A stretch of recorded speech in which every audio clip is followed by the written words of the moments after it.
mexicano, y mostrarlo a los niños, que no tienen la menor idea de dónde vienen los papás y los abuelos, ¿no? Así de vergonzoso para la SEP, ¿no? Sobre todo. Y pues bueno, estaban muy emocionados, veíamos los efectos que tenía el entregar a la gente como se reconocían en las fotografías, ¿no? Pues era tremendo. Por ejemplo, aquí el niño, pues el niño en medio de esa fotografía es un muchacho que llevaba 10 años en el norte y que justo los días que fuimos acababa de regresar, ¿no? Y pues bueno, fueron todo tipo de historias y de emociones que salieron, y entonces regresamos 3 meses después con el apoyo de muchas personas. No teníamos un quinto para hacer esto y muchas personas nos ayudaron. Por ejemplo, el Laboratorio de Antropología Visual de la UAM Iztapalapa, se vinieron 3 chavos, 3 fotógrafos muy jóvenes con un empuje tremendo, Eduardo Pineda, Kevin Ramos, Gerardo Alcocer, que me dijeron: tú dame dónde dormir y dame la comida, yo voy, ¿no? Al final el ACNUR aceptó darnos el dinero para poderlos mover a ellos hacia Chiapas. Así fueron saliendo las cosas y la comunidad empezó a ayudar. Llevamos 30 fotos, 40 fotos para imprimir en lona, para que fuera en un espacio abierto en donde la comunidad pudiera ver, tener un primer acercamiento a estas fotografías, y se empezaron a organizar para hacer el evento. Si las mujeres no lo hubiéramos logrado, todas estaban con un impulso tremendo.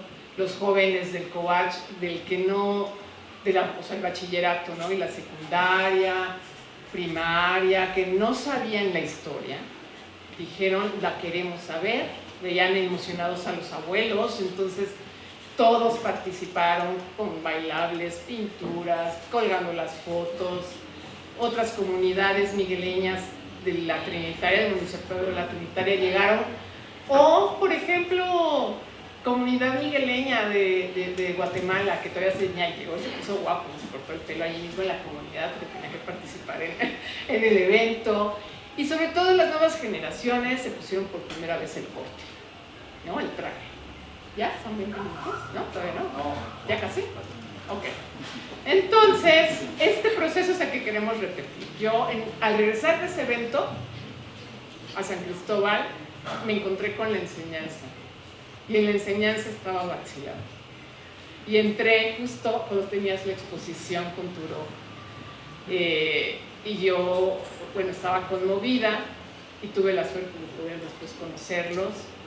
Y ese experimento que he hecho de repente en San Lorenzo o en el Colorado, sueño con hacerlo con José Ángel, con Kitan Miller, en fin, ahora en los 40 años en las comunidades de origen guatemalteco, ¿no? Llevar estas imágenes, generar justamente el poder hablar en voz alta, ¿no? En espacios abiertos sobre lo que sucedió, que los jóvenes se sientan orgullosos de su historia, porque no tienen por qué sentirse orgullosos si no aparecen en los libros, si no aparecen en la televisión, si no aparecen en la radio, si nadie les cuenta su historia, si empieza a haber este desplazamiento lingüístico porque pareciera que su lengua no es importante.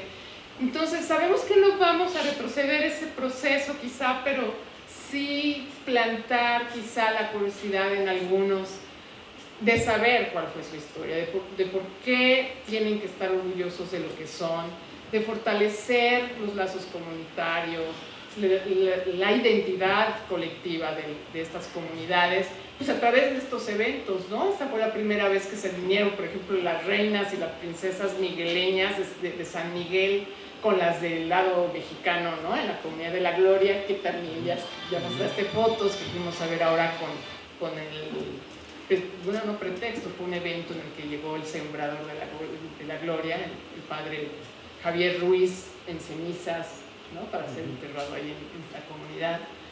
Y bueno, al mejor modo de Cinema Paradiso, en el Colorado cerramos proyectando las 200 fotos, 200 de algo de kit, y fue precioso. La gente llegó todos con su sillita, viendo fotografías de los promotores de salud, que ahí están, por ejemplo, sacando las muelas y tal. ¿Qué hace eso?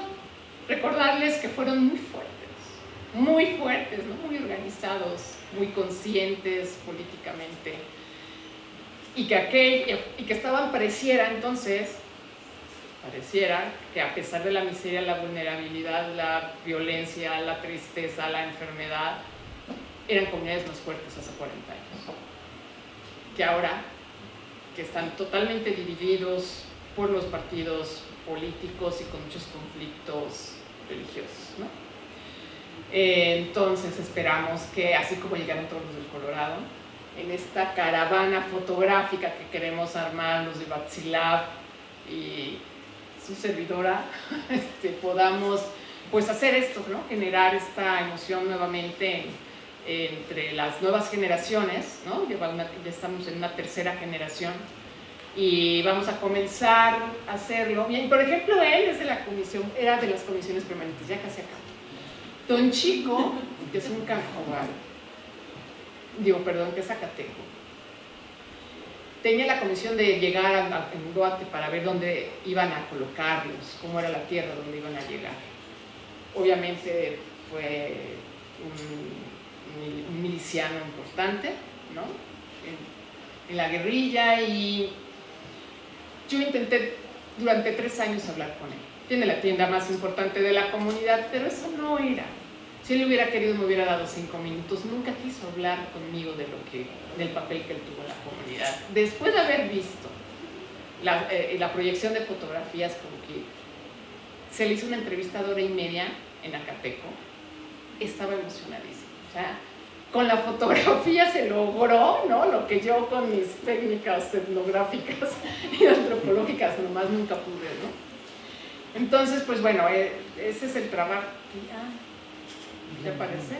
Eso es lo que queremos hacer ahora con la caravana que va hacia las diferentes comunidades. Y si a los que les interese ver los trabajos que se han hecho, pequeños cortos, cápsulas en las comunidades de origen guatemalteco que he hecho con Silán Méndez, que me ha enseñado un montón, a quien le debo un montón, pueden escanear ese sello, y allí está el cortometraje que hicimos del Festival del Colorado con Kit Dan Miller, y trabajos anteriores que he hecho en las comunidades de origen guatemalteco. Gracias.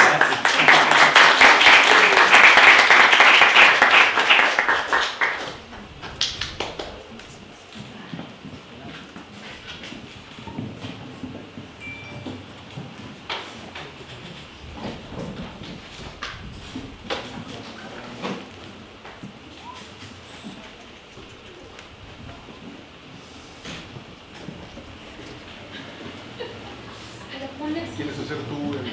No, bueno, con esto. Ay.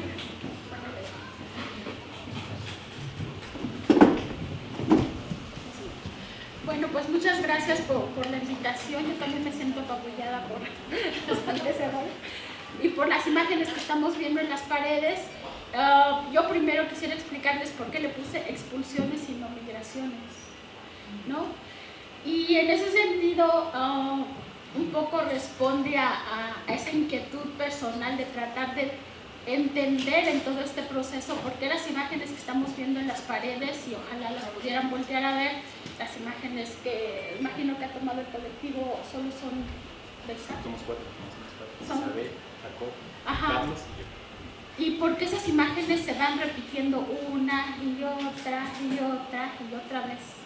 Y por qué las vimos en 2018 y a lo mejor las vimos con diferentes magnitudes en años anteriores, y seguramente las seguiremos viendo, ¿no? Entonces es digamos una duda existencial que tenía, porque pues, como periodista cubrimos a veces lo inmediato, pero siempre llega el momento en que uno dice, ¿pero por qué? ¿Por qué sigue pasando? ¿Por qué esta situación? O sea, lo que vemos muchas veces en el periodismo son las consecuencias de procesos más profundos, y en ese sentido, en los últimos años particularmente, voy a hacer uso, me he dado como que a la tarea de tratar de entender cómo es el proceso migratorio, que en realidad son procesos de expulsiones muchas veces muy salvajes y violentas, y que afectan esta región, pero después volteaba a ver Europa, volteaba a ver España, y veía las pateras, que ahorita son lo mismo que que los trenes en su momento, que los trailers ahorita, ¿no? Entonces, con miles y miles y miles de personas en situación realmente difícil. Vemos, por ejemplo, estaba viendo las imágenes de José Ángel y todo lo bonito que contó Verónica, pero no es un proceso amable, ¿no? Ni romántico tampoco, ¿no? Son procesos así como que muy duros y por eso le puse expulsiones.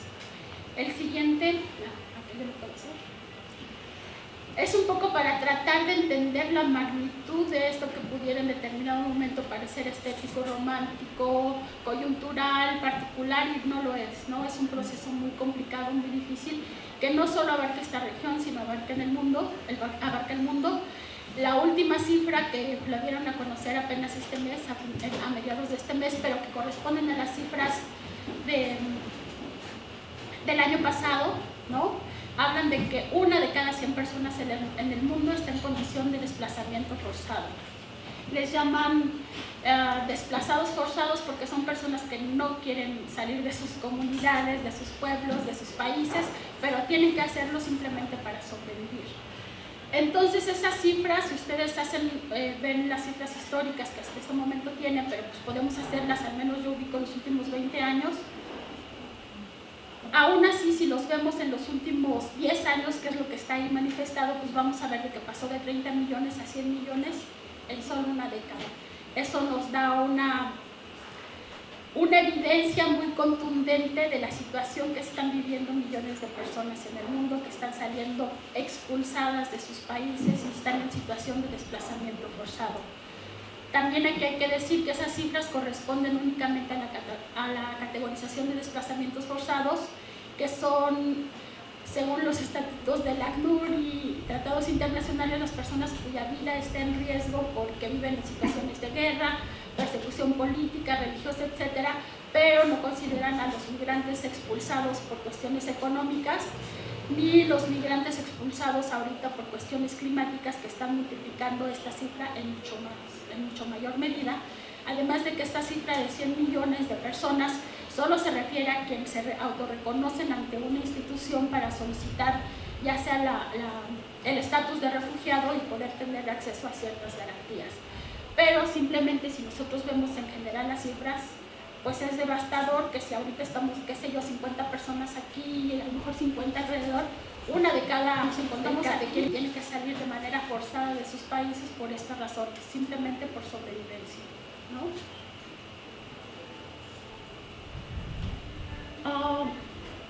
Le puse el mito del desarrollo porque al final de cuentas lo que yo he tratado de explicar últimamente, aunque en el periodismo es un poco complejo, es decir, bueno, si estamos nosotros viendo estas imágenes muy dramáticas que además causan mucho impacto en la población y no siempre es un impacto empático, al contrario, si nosotros abrimos cualquier publicación que hable sobre migrantes, incluso sobre lo que sucedió ayer acerca en San Antonio, vamos a ver que los comentarios no son favorecedores, muy pocas veces dicen qué lamentable, cómo podemos ayudar, etcétera, ¿no? Yo ayer estaba leyendo algunos porque sí me interesa ver qué piensan las personas y decían, y todavía vamos a invertir en porque el gobierno se ofreció a pagar el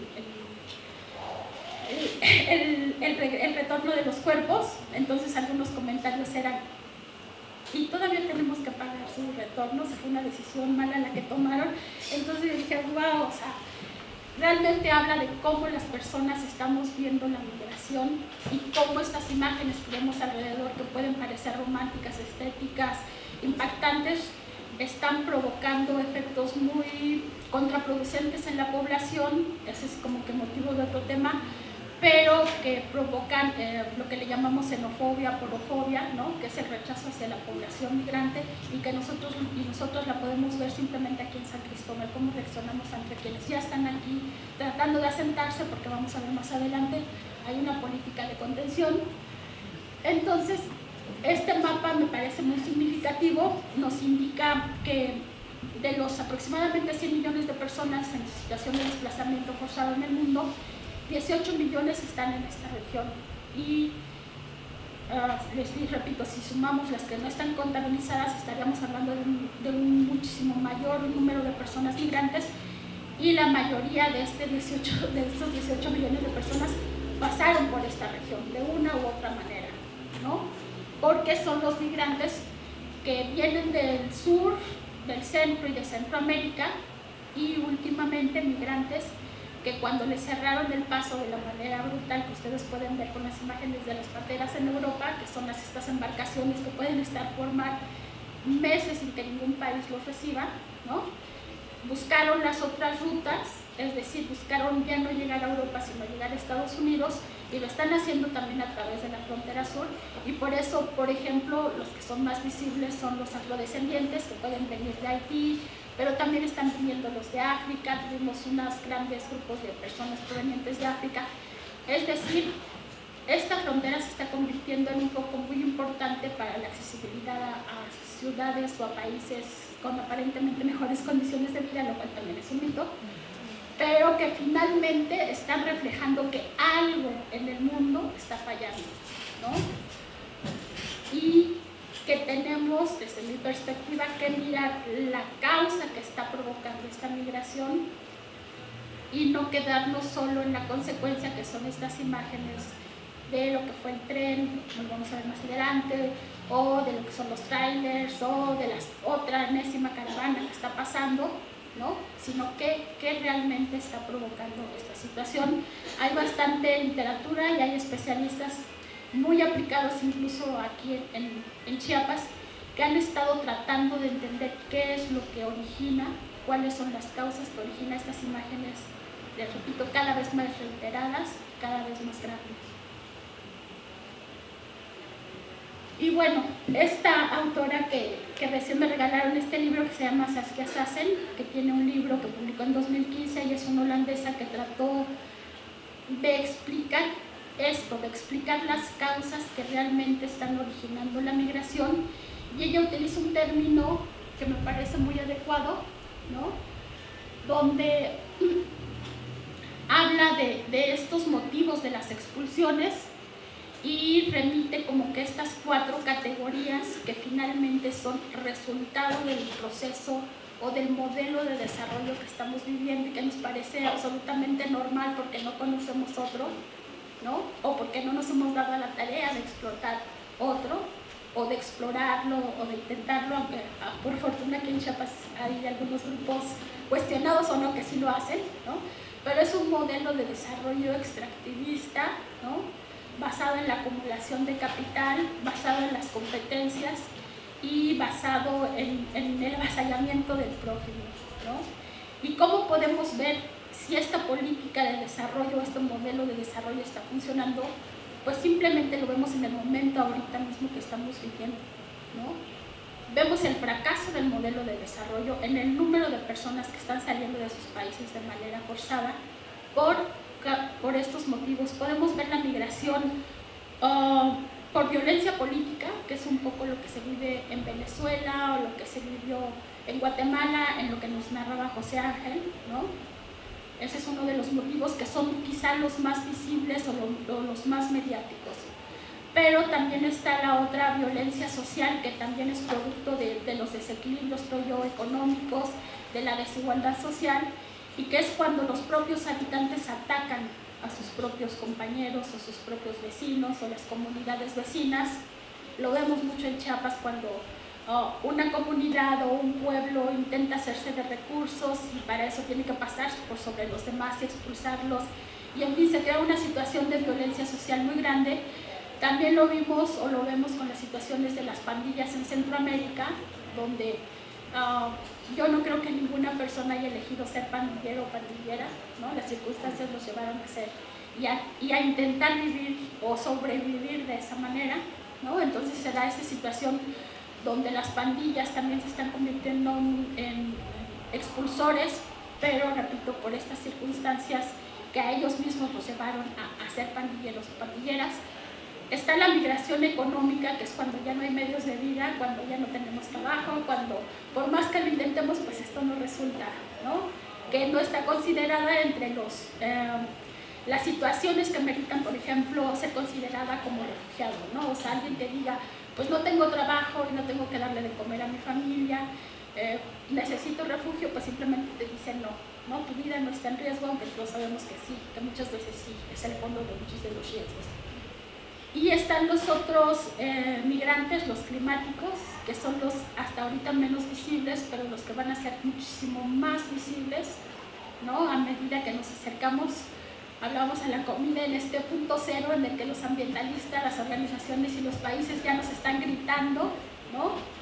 En el punto en el que los recursos se están degradando, yo no puedo decir si se están acabando, pero sí se están degradando, y donde esta también tiene mucho que ver esta política de este modelo de desarrollo extractivista, donde lo que importa más a veces es sacar el litio para los aparatos, ¿no? Que el que una población pueda permanecer en mejores condiciones en ese lugar sin que se contamine su tierra y sin que le quiten su tierra, muchas veces con el uso de grupos armados ilegales, ¿no? Que ese es otro motivo de otro foro, ¿no? Esta dupla entre gobiernos, empresas y grupos criminales, precisamente que se envuelven en esta política o este modelo de desarrollo. Entonces podemos ver el fracaso, en términos más concretos, el fracaso de un modelo de desarrollo en el que vivimos, en el que nacimos, en el que nuestros ancestros estuvieron y del que no tenemos, o al menos yo no veo como que muchas alternativas, pero cuyo fracaso, insisto, se está viendo en miles y millones de personas que están en condiciones de expulsiones forzadas, ¿no? Ahora, ya enfocándonos un poco más a la región nuestra, por así decirlo, en la que habitamos, este mapa que hizo este grupo que se llama Ayuda en Acción es un grupo es una organización española que trabaja con población migrante, ¿no? Pero muy interesante su perspectiva porque hace análisis como desde una perspectiva macroeconómica, geopolítica, para ver justo cuáles son los motivos de las migraciones, las causas. Entonces podemos ver ahí, hay una cosa que le llaman el corredor seco, ¿no? Que es cuando la tierra, por el uso de agroquímicos o por la política agraria que se impuso, por ejemplo, las zonas aquí de Chiapas, estas de la Frailesca, ¿no? La tierra simplemente ya no da y además se está secando. Entonces es un corredor que está creciendo de una manera muy alarmante y si se hace el censo, de hecho se han hecho censos con poblaciones pequeñas, porque pues imagínense censar a todos los que pasan, pues sería imposible, para ver cuáles son los motivos por los que migran, y muchas personas migrantes lo que dicen es que porque su tierra ya no produce, ¿no? Porque ya no hay trabajo, y si se va a un mapa y se va mapeando justo las zonas de donde vienen de esta zona que le llaman el corredor seco de Centroamérica, pero que ya pasa por Chiapas y ya está llegando a toda esta región, ¿no? Por ahí se ven en la línea naranja, no, amarilla. Después ahí también este mapa está muy interesante, ahí está la liga por quien quiera verlo después. Habla de ciudades con fuerte presencia de maras, ¿no? Que vendrían siendo los migrantes expulsados por violencia social, ¿no? Y pues ubica mucho a El Salvador. Ahí hay que ver, hay una crónica periodística muy buena que se llama La espina de la Mara Salvatrucha, que hacen los colegas del Faro, y en ella explican el origen de la mara. ¿Por qué se forma una mara? ¿Por qué un grupo o por qué una persona se hace pandillero y por qué una persona es capaz de matar al otro, matar a su vecino, a su compañero o a su amigo? Y da toda la explicación de la situación de violencia política que vivió El Salvador, que obligó a miles de familias a dejar a sus hijos o a mandar a sus hijos solos a Estados Unidos o a México. Cómo después que se firman los acuerdos de paz estos jóvenes regresan y no encuentran una alternativa, tampoco hay una política de paz genuina, no hay un desarme, no hay un desarrollo, y llegan con las prácticas que aprenden en Estados Unidos, que también no son muy cercanas, eran personas, de segunda, por así decirlo, creo que no es la palabra adecuada, pero finalmente eso los hace tener relaciones con pandilleros, entonces llegan con prácticas de consumo de drogas, de manejo de armas, llegan a El Salvador y se empiezan a formar las primeras maras, ¿no? Y se empiezan a formar con condiciones de abandono social y económico, y es cuando nacen los grupos pandilleros, que después es otro motivo, pero les repito, no porque ellos hayan querido, les recomiendo esta crónica, y se dan los otros procesos de expulsión que son por motivos de violencia social. También nos habla de este mapa refleja, hay una situación que vamos a ver un poquito más adelante también, y marca ahí la externalización de las fronteras, y es decir, es cuando destino, en este caso Estados Unidos, piden que la frontera se extienda más allá de su propia frontera e impone a otras naciones que realicen las acciones de contención. Y justo fue esta parte de la externalización de las fronteras la que hizo que, por ejemplo, mucha de la población asiática y africana no pudiera entrar ya a Europa y se viniera por esta ruta, porque otras naciones, a través de grupos armados muchas veces, o por sus propios ejércitos, detenían a la población en otros países, así como México ahora lo está haciendo y como el año pasado empezó a hacerlo Guatemala, ¿no? Entonces también ahí marca este mapa la parte de la externalización de las fronteras, y da muchos otros detalles de cómo se dan los flujos migratorios en esta región por la que más directamente están atravesando personas en la frontera sur en México. Otra cosa que les quise compartir ahí es la cantidad de personas que están solicitando refugio en México y que no han tenido una respuesta tampoco favorable, y lo vemos justo con las caravanas que están saliendo de Tapachula, ¿no? Para 2021 había 131,000, si no mal recuerdo, no sé si se distingue el número, de personas solicitantes de refugio que la mayoría, y estoy hablando de más del 90%, se los aseguro, no han tenido una respuesta positiva por parte del gobierno mexicano, y entonces el gobierno mexicano en esta externalización de la frontera lo que está haciendo es contenerlas en ciudades como Tapachula, ¿no? O como el país mismo, en condiciones donde no pueden hacerse de sus propios recursos, no pueden trabajar y viven, son abusadas muchas veces por la población local, en el sentido de que si a nosotros nos cuesta 10 pesos una botella de agua, son capaces de vendérselo hasta en 50 pesos, ¿no? En una situación de abuso total. En fin, entonces, aún así, muchas de estas personas siguen intentando transitar de manera regular al país, y esta cifra que da la Comisión Mexicana de Ayuda a los Refugiados es muy significativa por dos razones. Porque nos permite ver el histórico de cómo ha avanzado la migración en estas cifras que les repito que está aumentando de manera muy alarmante, que pasó, me parece, como de 30,000 en 2018, si no me recuerdo, a 131,000 en 2021. Y también es muy significativo ver las naciones, ¿no? Porque ya no solo son estas naciones centroamericanas, sino también hay población caribeña, ¿no? Que le llaman, que son población cubana y haitiana, y también población africana que han tenido acuerdos y han podido pasar, pero digamos que se amplió las nacionalidades que transitan por esta región.